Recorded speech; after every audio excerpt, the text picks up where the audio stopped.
Hello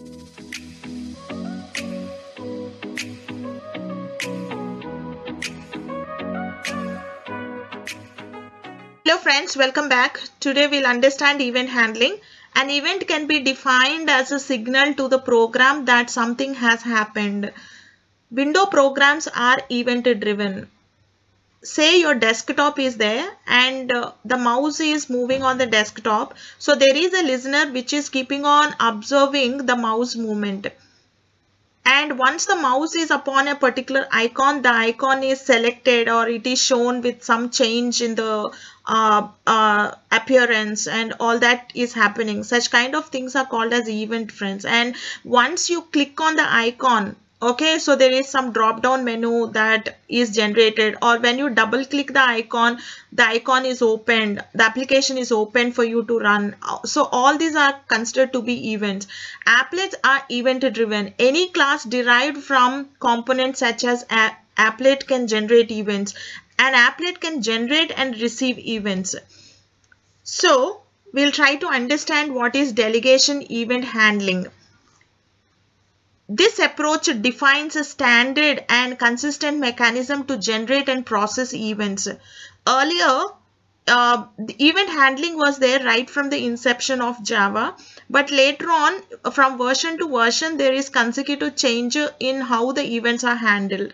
And now the modern approach of handling the events is delegation event handling.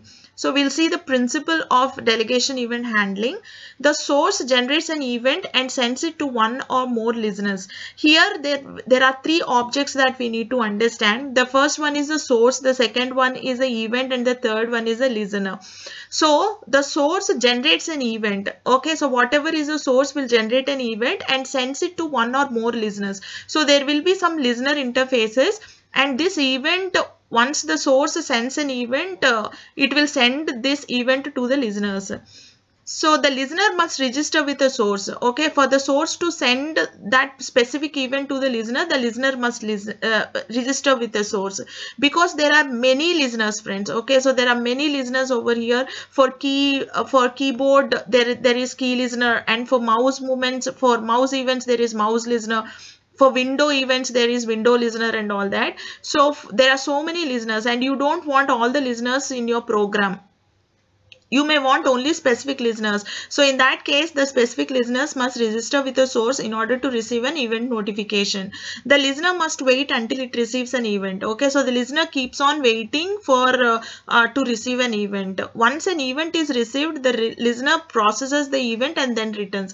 How the listener processes the event is, the listener is an interface, and the listener interface will be having some abstract methods. And in the abstract methods, you will be writing your own implementation, how to handle that event, friends. So this is considered to be delegation event handling.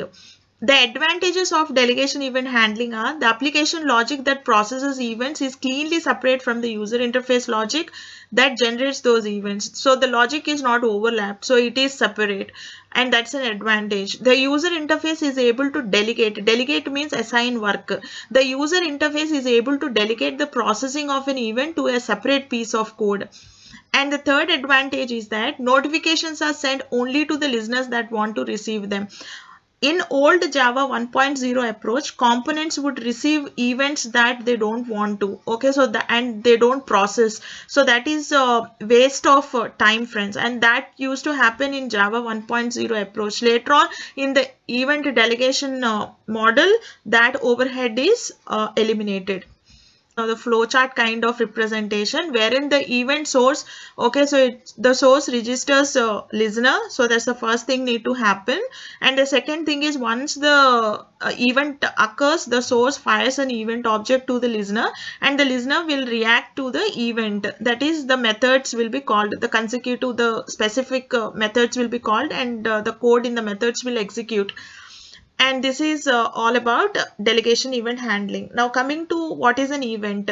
An event is an object that describes a state change in a source. Okay, so when an event occurs, there will be a state change in the source.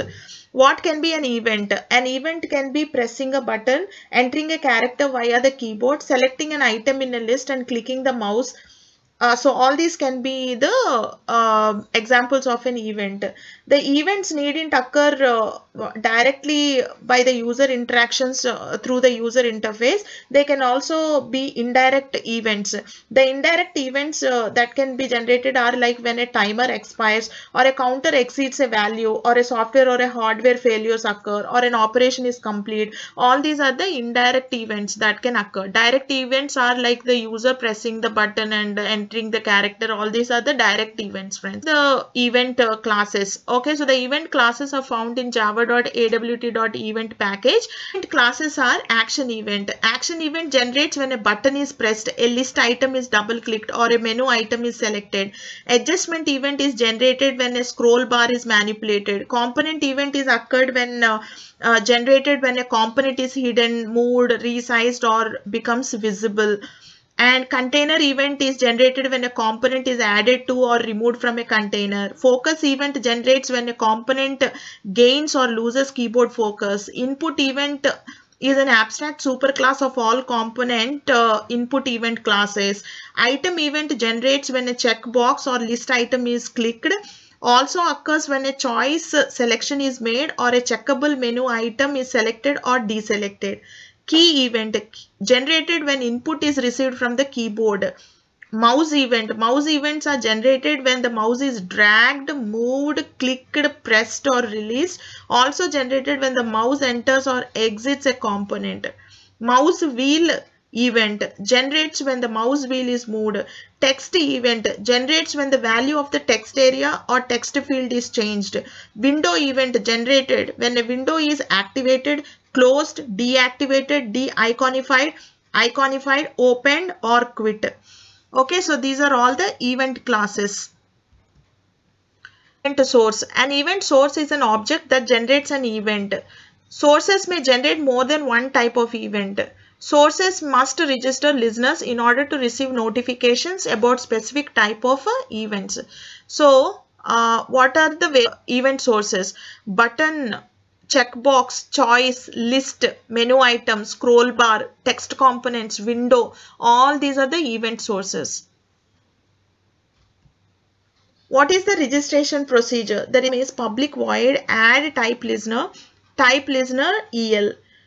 Now type is the name of the event and EL is a reference to the event listener. For example, the method that registers a keyboard event listener is called add key listener. So you will be saying here add key listener. The method that registers a mouse motion listener is called add mouse motion listener. Okay, when an event occurs, all registered listeners are notified and receive a copy of the event object. So all the added listeners will get a copy of the event object. Okay, so this is the registration general form. What are the event listeners? A listener is an object that is notified when an event occurs. So when an event occurs, the listener is notified. It has two major requirements. First, it must have been registered with one or more sources to receive notifications about specific types of events. And the second, it must implement methods to receive and process these notifications. These events are defined in set of interfaces found in java.awt.event.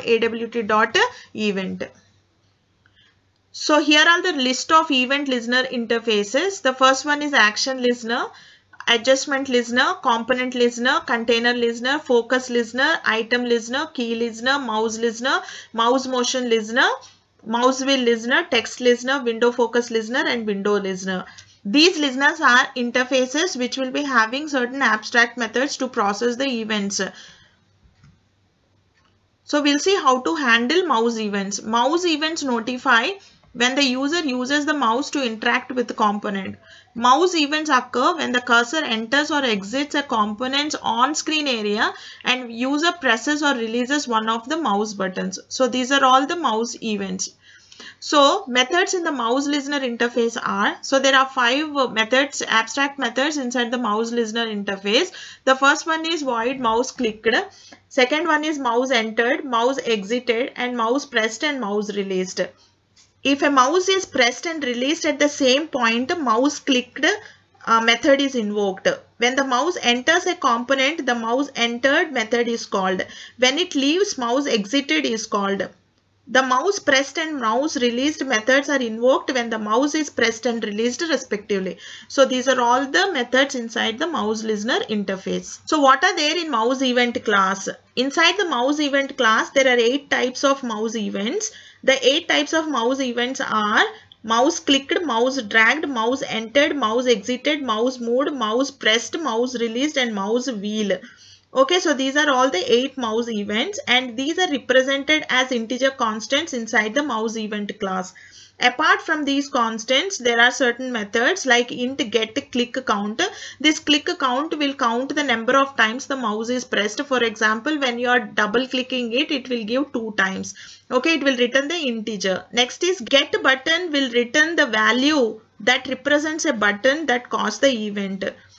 And int get x and get y. Int get x and get y give the locations where the mouse event has occurred. So these are the coordinates, x coordinate and y coordinate, where the exact mouse event has occurred.